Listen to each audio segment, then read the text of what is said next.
नमस्कार, मैं हूं आपके साथ मयंक मिश्रा। आज 16 अप्रैल है। देखिए, इस वक्त की जो सबसे बड़ी खबर है जो अंतर्राष्ट्रीय सुर्खियों में बनी हुई है वो है पाकिस्तान के सेना प्रमुख आसिम मुनीर का तेहरान दौरा।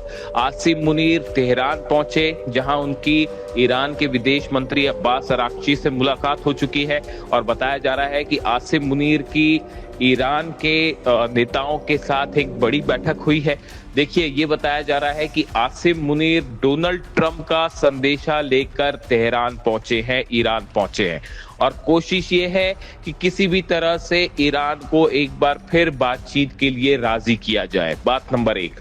बात नंबर 2, जो शर्तें डोनाल्ड ट्रंप ने सामने रखी हैं, जो बातें सामने रखी हैं, उसको ईरान को बताया जाए। देखिए, कल जेडी वेंस का बयान आया कि अगर ईरान अपना यूरेनियम छोड़ने के लिए तैयार हो जाता है तो इस सूरत में हम उन्हें अमीर बना देंगे। इस तरह की बात जेडी वेंस ने, उपराष्ट्रपति ने कही, जिसके बाद ये माना जा रहा है कि अगले दौर की बातचीत अगर होती है तो उसमें ये बात सामने रखी जा सकती है कि ईरान अगर अपना यूरेनियम देने के लिए तैयार हो जाता है, छोड़ने के लिए तैयार हो जाता है, तो बदले में जितने सैंक्शंस हैं ईरान के ऊपर से, चाहे तेल के सैंक्शंस हो, चाहे संपत्तियां फ्रीज हो, उन सब को हटा लिया जाएगा।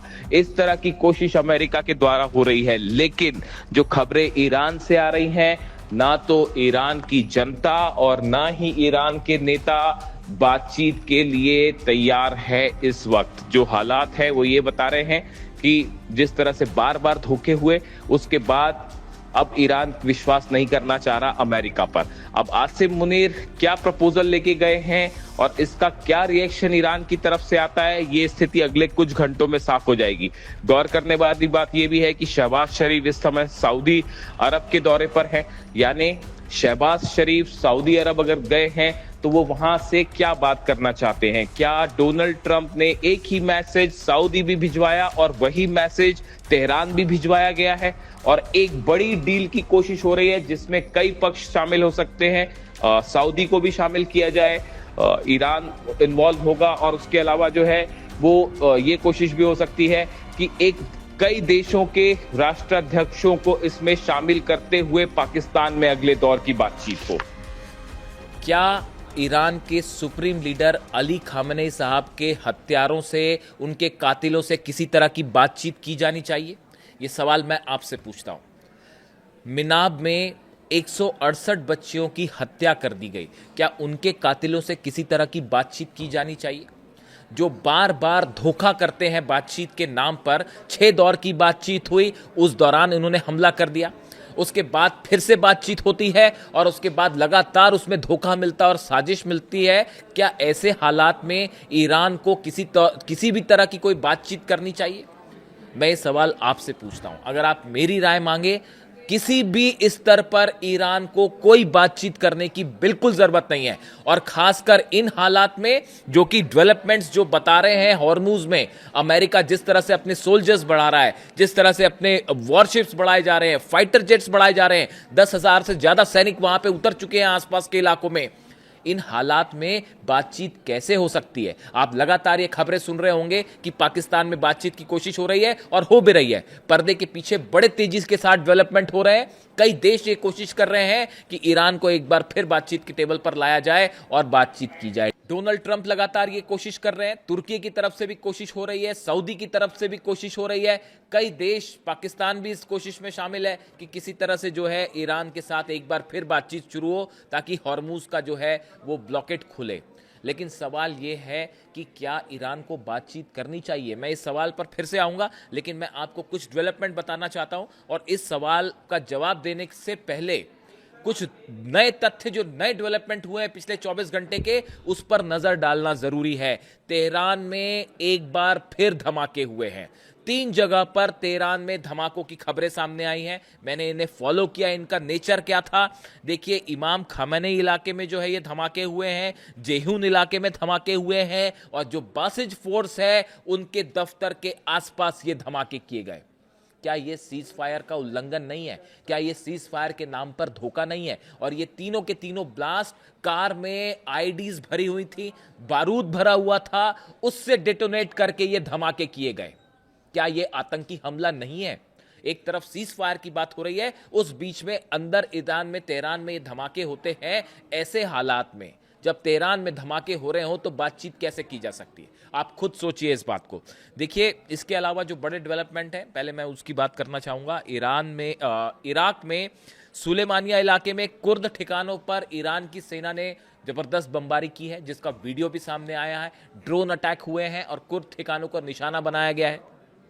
इसके अलावा देखिए, एक बड़ा डेवलपमेंट ये भी है कि इजराइल पे लगातार हमले हो रहे हैं हिजबुल्लाह की तरफ से, और एक बार फिर उत्तरी इलाके में कई रॉकेट्स बरसाए गए हिजबुल्लाह की तरफ से, और कई रॉकेट्स को रोका भी गया, लेकिन कई रॉकेट को रोकने में डिफेंस सिस्टम इजराइल का एक बार फिर फेल हुआ है, और कई जगह कारों में आग लगी, कई जगह सड़कों पर जो है वो रॉकेट से तबाही के जो है वो निशान सामने आ रहे हैं, तस्वीरें सामने आ रही हैं। इसके अलावा देखिए, जो बड़ी एक खबर आ रही है कि हॉर्मूज की अगर हम बात करें, हॉर्मूज में कई सारे डेवलपमेंट है। 10,000 सोल्जर्स अमेरिका के हॉर्मूज के आसपास लैंड हो चुके हैं, हवाई जहाज से अलग अलग इलाकों में पहुंच चुके हैं 10,000 अमेरिकन सोल्जर्स, कमांडोज।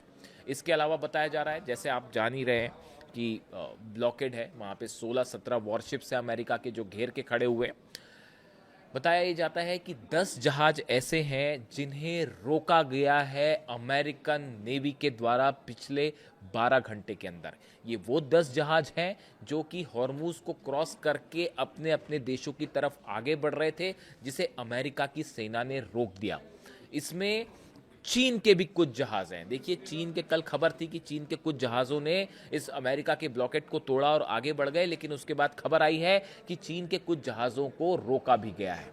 इसके बाद चीन और अमेरिका में ज़बरदस्त तनाव देखने को मिल रहा है। स्कॉट बेसेंट जो अमेरिका के ट्रेजरी सेक्रेटरी हैं, वित्त मंत्री हैं, इनकी तरफ से जो बयान आया, उन्होंने कहा कि हम चीन को ईरान से तेल नहीं लेने देंगे, और इनके इस बयान के बाद चीन में नाराजगी देखी जा रही है, और चीन ने बड़े सख्त लहजे में कह दिया है कि अगर हमारे ऑयल बिजनेस को आपने हाथ भी लगाया तो इसका अंजाम बेहद बुरा होगा। सीधी तरह से चेतावनी दे दी गई है चीन की तरफ से। हमारे एनर्जी फ्लो को कोई कंट्रोल नहीं कर सकता, ये चीन की तरफ से बात कही गई है।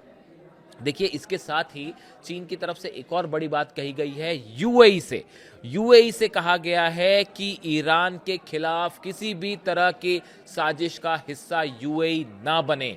सूत्रों के हवाले से एक खबर है कि चीन ने यूएई को आगाह किया है कि ईरान के खिलाफ जो साजिशें हो रही हैं, आप उसमें शामिल ना होइए। किसी भी तरह से ईरान के खिलाफ जो प्लान्स बनाए जा रहे हैं, देखिए यूएई का बेहद अहम रोल है हॉर्मुज में, तो चीन ने एडवाइस की है कि आप ईरान के खिलाफ किसी साजिश का हिस्सा ना बने।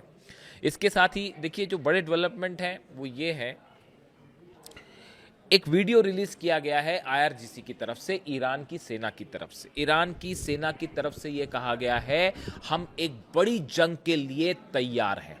ये सब डेवलपमेंट हुए हैं चीन, रूस और ईरान की उस बैठक के बाद जो कि बीजिंग में होती है। रूस के विदेश मंत्री लावरोव जहां गए, उनकी मुलाकात होती है चीन के विदेश मंत्री से, ये 24 घंटे पहले की बात है। और उसके बाद जो तेजी से डेवलपमेंट हुए हैं, खास तौर पर ईरान में, ईरान की सेना को आदेश दे दिया है ईरान की सेना के जो कमांडर हैं वाहिद अहमदी साहब ने, उनकी तरफ से, कि आप एक फौरन हमले के लिए तैयार रहिए। देखिए, पर्दे के पीछे बड़े सारे डेवलपमेंट हो रहे हैं, और जो तस्वीरें सामने आई हैं, ईरान की सेना ने अपने नए ड्रोन्स का एक वीडियो जारी किया है जिसमें हजारों की संख्या में ड्रोन दिखाई दे रहे हैं। एक बार फिर मिसाइल टनल्स की जो है वो मिसाइल सिटी की वीडियो जारी किए गए हैं जिसमें कई मिसाइल्स दिखाई दे रही हैं। ईरान की तरफ से कहा गया है कि इस बार हम ऐसे नए हथियारों से हमला करेंगे कि हमारे दुश्मन चौंक जाएंगे। देखिए, कहने का मतलब यह है कि एक बड़ी जंग के लिए तेजी से ईरान की सेना तैयारी कर रही है। जितने मिसाइल लॉन्चर्स तबाह हुए हैं उनको या तो दुरुस्त किया जा रहा है, या खबरें इस तरह की हैं जो मिसाइल सिटीज हैं, जो बंकर्स बने हैं, टनल्स बनी हैं, उसमें से नए मिसाइल लॉन्चर्स लाके तैनात किए जा रहे हैं, खास तौर पर हॉर्मूज के इलाके में। चीन, ईरान और रूस की बैठक के बाद ईरान एक बड़ी जंग की तैयारी में फिर से जुट चुका है, और इसकी वजह क्या है वो भी मैं आपको बताता हूं। देखिए, ये तो ईरान की जो तैयारी है वो जबरदस्त तैयारी है। इसकी वजह ये है, 21 अप्रैल को सीज फायर खत्म हो रहा है। जो 2 हफ्ते का सीज़ फायर किया गया था, अमेरिका ने जो ट्रंप ने सीज़ फायर किया था, वो 21 तारीख को ख़त्म हो रहा है। उसके पहले पहले ये कोशिश हो रही है कि किसी तरह से ईरान के साथ फिर से बातचीत शुरू की जाए और एक तरह का कोई समझौता कर लिया जाए। डोनाल्ड ट्रंप की तरफ से 2 कोशिश है। देखिए, एक कोशिश तो ये है कि बातचीत की जाए और एग्जिट प्लान यहाँ से तैयार किया जाए कि बाहर निकलने का रास्ता इज्जत बचा के अपना वापस चला जाए, क्योंकि हर स्तर पर अमेरिका को मुंह की खानी पड़ी है, चाहे मिलिट्री का स्तर हो, चाहे डिप्लोमेसी का स्तर हो, हर स्तर पर नेटो की तरफ से कोई साथ देने को तैयार नहीं है। हालात ये हो गए, चीन अलग खड़ा हो गया, रूस अलग अलग खिलाफ खड़ा हो गया, यानी अब अमेरिका चारों तरफ से घिर चुका है। लेकिन देखिए, अगर सवाल ये है कि क्या अमेरिका से अब बातचीत की जाए, जो सवाल मैंने आपसे शुरू में पूछा था कि जो बातचीत के नाम पर धोखा करते हैं। आप देखिए, पाकिस्तान से जो खबरें आई, जो बातचीत हुई अभी पिछली जो बातचीत हुई इस्लामाबाद में, उसके बाद जो खबरें आई कि ईरान के उस जहाज़ को निशाना पे था जिस पे डेलीगेशन आया था, उनको अलग अलग जगह से होके तेहरान पहुंचना पड़ा। जेडी वेंस को फ़ोन आता है नेतन्याहू का, उसके बाद वो बातचीत को जो आगे बढ़ रही थी सही दिशा में, उसको वो छोड़ के चले जाते हैं। जेडी वेंस कहते हैं कि हम वापस जा रहे हैं। ऐसी सूरत में ईरान बातचीत करे तो क्यों करे? ईरान इस जंग में अपर हैंड पे है, अमेरिका उसे नहीं हरा पाया। ये जो 16 जहाज हैं, ये खड़े के खड़े हैं, ईरान का कुछ नहीं बिगाड़ पाए। ऐसी सूरत में ईरान समझौता क्यों करे, ईरान बातचीत क्यों करे? देखिए, लगातार अमेरिकन सोल्जर्स भेजे जा रहे हैं हॉर्मूज में, जहाज भेजे जा रहे हैं, 16 जहाज घेर कर खड़े हैं, 3 एयरक्राफ्ट कैरियर खड़े हुए हैं, बाकी के जो है वो लड़ाकू जंगी जहाज जो है वो वहां पे खड़े हुए हैं, नाकाबंदी हो रही है, पेट्रियट सिस्टम अमेरिका वहां पे तैनात कर रहा है फिर से जो तबाह हुए थे, लगातार इजराइल को हथियार भेजे जा रहे हैं। ये धोखा नहीं तो क्या है? अगर कोई देश ईरान से बातचीत करना चाहता है, अगर आप किसी से बातचीत करना चाहते हैं, तो इस जंगी जमावड़े के साथ आप बातचीत करना चाहते हैं? क्या मतलब निकाला जाए इस बात को? आप इसका क्या मतलब निकालेंगे? अगर डोनाल्ड ट्रंप बातचीत करना चाहते हैं तो अपना इतना बड़ा, अपनी 2/3 नेवी लेके, 2/3 नेवी लेके आप ईरान के आसपास क्यों खड़े हैं? क्या इससे यह बात साबित नहीं होती कि अमेरिका के मन में एक बार फिर धोखा है? देखिए, अमेरिका की तरफ से एक बात और कही गई है कि हम बातचीत करेंगे आपसे, जैसे कि कोई एहसान हो रहा है कि बातचीत करेंगे। हॉर्मूज खोले ईरान, एक शर्त रखी गई है, और दूसरी, डेलीगेशन को पूरा अधिकार हो। देखिए, ये बात बार बार अमेरिका क्यों कह रहा है? अमेरिका का ये कहना है कि ईरान का जो डेलीगेशन बात करने आए, उसको हर फैसला लेने का अधिकार हो। ये बात अमेरिका बार बार इसलिए कह रहा है कि ईरान की सेना नहीं चाहती अमेरिका से बात करना। अली खामनेई साहब पर जिन्होंने हमला किया, जिन्होंने उनका खून बहाया, उन कातिलों से बात करने का मन नहीं है ईरान की सेना का। और खास तौर पर जो बार बार धोखे मिलते हैं, उसके बाद जो खबरें ईरान से आ रही हैं, उसकी हकीकत यह है कि आईआरजीसी के जो चीफ है वाहिद अहमदी साहब, उनकी तरफ से यह बात कही गई है पॉलिटिकल लीडरशिप से कि अमेरिका के साथ किसी तरह की बातचीत आप मत करिए, और किसी भी शर्त के सामने जरा भी निगोशिएट करने की कोई जरूरत नहीं है। बल्कि तो बातें तो यह भी कही जा रही हैं कि अगर डोनाल्ड ट्रंप इतने ही उत्सुक है बात करने के लिए, तो अपने डेलीगेशन को तेहरान भेजें, तेहरान आए बात करने के लिए। ईरान क्यों जाए? कभी पाकिस्तान, कभी जिनेवा, कभी ओमान, ईरान क्यों जाए बातचीत करने के लिए? आप बताइए, क्या लॉजिक है इसके पीछे? आप 6 दौर की बातचीत हुई, अल्टीमेटली उसका नतीजा क्या था कि ईरान के ऊपर अटैक होते हैं। किसने धोखा दिया? पूरी दुनिया ने देखा इस बात को। ईरान के सुप्रीम लीडर को निशाना क्यों बनाया गया? ये असैसिनेशन, ये कत्ल नहीं था तो क्या था? ये कहना है ईरान की सेना का। जो लोग सुप्रीम लीडर को निशाना बनाते हैं, अली खामने साहब को निशाना बनाते हैं, ऐसे लोगों से क्या बात की जाए? नेतन्याहू, इजराइल जो बातचीत को ना हो इसके लिए उन्होंने पूरा जोर लगा दिया हर स्तर पे। जो लेबनान में हमले हुए, एक झटके में जो है 10 मिनट के अंदर 350 लोगों की जान ले ली गई, वो सिर्फ इसलिए किया गया था ताकि बातचीत ना हो पाए। क्या ये बात छुपी है किसी से? मोसाद चीफ का आपने नया बयान सुना? मोसाद चीफ ये कह रहे हैं कि अभी हमारा ईरान में लक्ष्य पूरा नहीं हुआ है, जब तक सत्ता परिवर्तन नहीं हो जाता तब तक ये जंग नहीं रुकेगी। ये कहना है मोसाद के नए चीफ का। जब मोसाद इस प्लानिंग के साथ आगे बढ़ रहा है तो वो कैसे बातचीत को सफल होने देगा, आप बताइए? और कैसे ये बातचीत एक ट्रांसपेरेंट लेवल पर हो सकती है? क्या ईरान को अपना यूरेनियम छोड़ देना चाहिए? क्या ईरान को अपना मिसाइल प्रोग्राम रोक देना चाहिए? अगर ईरान अपना मिसाइल प्रोग्राम रोक देगा तो ईरान अपना डिफेंस कैसे करेगा? डिटरेंट क्या बचेगा? यूरेनियम जो है, ईरान का जो यूरेनियम है, उस यूरेनियम को लेकर यह जंग शुरू हुई थी, लेकिन आज वो पहुंच गई है हॉर्मूज को के ब्लॉकेट तक। यही बात पुतिन कह रहे हैं, यही बात लावरोव कह रहे हैं। रूस के जो विदेश मंत्री हैं वो बीजिंग गए, बीजिंग में उन्होंने प्रेस को एड्रेस किया। उस दौरान उन्होंने उनकी स्पीच पे उन्होंने यही बात कही कि इस जंग की शुरुआत हुई थी यूरेनियम से, इस जंग की शुरुआत हुई थी 6 दौर की बातचीत फेल होने के मुद्दे पर, एटम बम ईरान ना बनाए इस मुद्दे पर यह जंग शुरू हुई थी, और आज डोनाल्ड ट्रंप उसको हॉर्मूज को बंद करके आके खड़े हो गए। यानी बात शुरू हुई थी खेत से और वो खलियान तक पहुंच गई है। क्या मतलब इस बात का? डोनाल्ड ट्रंप आखिर चाहते क्या है? आज पूरी दुनिया की इकोनॉमी सफर कर रही है अमेरिका की वजह से। चीन का ऑयल बिजनेस सफर कर रहा है, रूस का बिजनेस सफर कर रहा है, हर देश, यहां तक कि सऊदी ने भी अब इस बात को कह दिया है अमेरिका से कि किसी तरह से हॉर्मूज का हल खोजिए, वरना सऊदी के बिजनेस को बड़ा नुकसान हो रहा है। किस समय अल मंदेद बंद हो जाए कोई भरोसा नहीं है। हूती एक झटके में जो है दूसरा रास्ता बाब अल मंदेब को बंद कर देगा। उसके बाद यह होगा कि दुनिया का 30 से 35% ऑयल सप्लाई ठप हो जाएगी। 500 से 600 जहाज जो है वो हॉर्मूज में खड़े हुए हैं क्रॉस करने के लिए। पूरी दुनिया में जो है एनर्जी क्राइसिस खड़ा हो जाएगा। क्या इसके पीछे साजिश ये है जो चीन की तरफ से बार बार चीन के डिफेंस एक्सपर्ट्स जो है वो इस बात को कह रहे हैं कि ये चीन के खिलाफ जंग थी, ये ईरान के खिलाफ तो जंग थी ही, लेकिन ये वेनेजुएला से जो शुरू हुआ है ये चीन के खिलाफ एक बड़ा इकोनॉमिक वॉर है, और ईरान, चीन और रूस मिलकर इसका जवाब देंगे। और अब तो कहा यह भी जा रहा है कि पुतिन की तरफ से भी इस बात को साफ कर दिया गया है कि ईरान को जो हथियार दिए जा रहे हैं वो प्रोवाइड किए जाएं। ऐसी भी खबरें हैं सोर्सेस से कि रूस एक बड़ी संख्या में जो है हथियार प्रोवाइड कर सकता है। वो तो खबर हम आपको पहले ही बता रहे हैं। आपने देखा कि जो चीन के सैटेलाइट्स मदद कर रहे हैं ईरान की, वो खबर कल सब जगह थी कि चीन के सैटेलाइट्स की मदद से इतने एक्यूरेट हमले हुए हैं, वो सबने देखा। देखिए, मैंने अपने पिछले कुछ वीडियो में लगातार ये बात कही कि ईरान को किसी भी तरह की बातचीत नहीं करनी चाहिए जब तक इस बात का विश्वास ना हो जाए कि सामने वाले की तरफ से धोखा नहीं मिलेगा। मैं इस बात को कई लेवल पर साफ कर चुका हूं, और देखिए अब ईरान की सेना की तरफ से भी इस तरह की जो है इंडिकेशन सामने आए हैं। ईरान की सेना के चीफ भी यही बात कह रहे हैं कि किसी भी तरह से अमेरिका से बातचीत का कोई फायदा नहीं होगा। यही बात ईरान के सुप्रीम लीडर अली खामेनी साहब का भी कहना था। वो भी ये शुरू से इसी बात को कह रहे थे कि सिर्फ फरेब और धोखे के अलावा अमेरिका से कभी कुछ नहीं मिला, ऐसे में बातचीत बेनतीजा रहेगी। और 6 दौर की बातचीत हुई, उसका कोई नतीजा नहीं निकला, तो अब कैसे नतीजा निकल सकता है?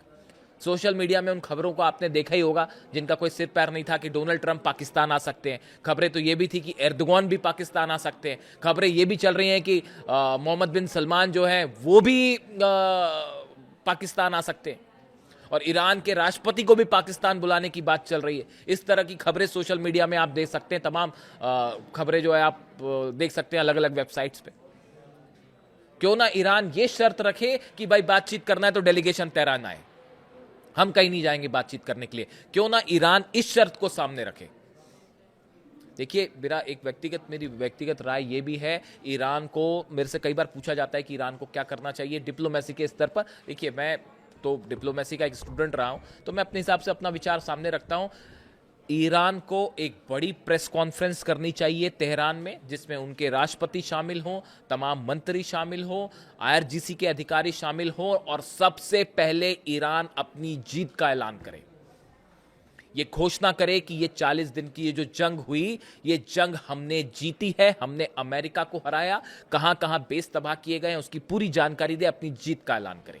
उसके बाद ईरान की तरफ से बात साफ करनी चाहिए कि हम हॉर्मूज बंद नहीं करना चाहते, हम दुनिया की इकोनॉमी को नुकसान नहीं पहुंचाना चाहते, हम यहां से हॉर्मूज खोलने के लिए तैयार हैं। जो हमारे मित्र देश हैं उनके लिए हॉर्मूज खुलाए दे, सिर्फ दुश्मनों के लिए बंद है। हम नहीं चाहते कि दुनिया में एक क्राइसिस हो। जो ईरान के ऊपर आरोप लगाए जा रहे हैं, हकीकत उसकी कुछ और है। ईरान को यह प्रेस कॉन्फ्रेंस करनी चाहिए, ईरान के मंत्रिमंडल को, ईरान के राष्ट्रपति को तेहरान में, और पूरी दुनिया को इस बात को संदेश देना चाहिए, हकीकत बतानी चाहिए कि वहां पे क्या है। यह बात बतानी चाहिए कि कैसे टॉक्स को हर लेवल पर खत्म किया जाता है। यूनाइटेड नेशंस को सीधा एड्रेस किया जाए तेहरान से, और यह बताया जाए कि भाई जब तक हमको सिक्योरिटी की गारंटी नहीं होगी क्यों बात करे ईरान। हर स्तर पर आपने धोखा दिया। ऐसे स्थिति में ईरान क्यों बात करे? देखिए, मैं जानता हूं कि आप भी खबरें आप भी देख ही रहे हैं कि बड़े स्तर पर कोशिशें हो रही हैं। कई सारे राष्ट्र जो चाह रहे हैं कि किसी तरह से ईरान को वादे के टेबल पर लाया जाए, बातचीत के टेबल पर लाया जाए। लेकिन सवाल ये है, ये जो मैंने आपको बताया, ये जो शिप्स का जमावड़ा पूरी तरह से घेरने की तैयारी है ईरान को, और ये बात ईरान की सेना अच्छी तरह से समझती है। इतना बड़ा मूवमेंट है अमेरिका के सोल्जर्स का, अमेरिका के वॉरशिप्स का, कि किसी भी पल एक झटके में बड़ा हमला हो सकता है। और ये सीज फायर के नाम पर बड़ा धोखा हुआ है ईरान के साथ। हालांकि ईरान तैयार है इसके लिए, चीन भी तैयार है, जो भी हालात है वो देखे जाएंगे। लेकिन फिलहाल बातचीत इस सूरत में, इस अविश्वास के बीच बातचीत कैसे हो सकती है? खासकर जब मोसाद चीफ ये कह रहे हैं कि हमारा एम अभी पूरा नहीं हुआ है, हम सत्ता परिवर्तन चाहते हैं। ऐसे में ईरान बातचीत क्यों करे? मैं चाहता हूं कि आप इस पे कमेंट करें, आप अपनी राय दें। क्या ईरान को बातचीत करनी चाहिए? मेरे हिसाब से तो बिल्कुल नहीं करनी चाहिए। ईरान की सेना भी यही उनका भी यही कहना है, जो सोर्सेस आ रहे हैं, कि ईरान की सेना इन हालात में बातचीत को तैयार नहीं है। ऐसे में अगला कदम क्या हो, कमेंट करके आप जरूर बताइए। जो भी नए डेवलपमेंट्स होंगे वो मैं आप तक पहुंचाऊंगा। Thank you so much.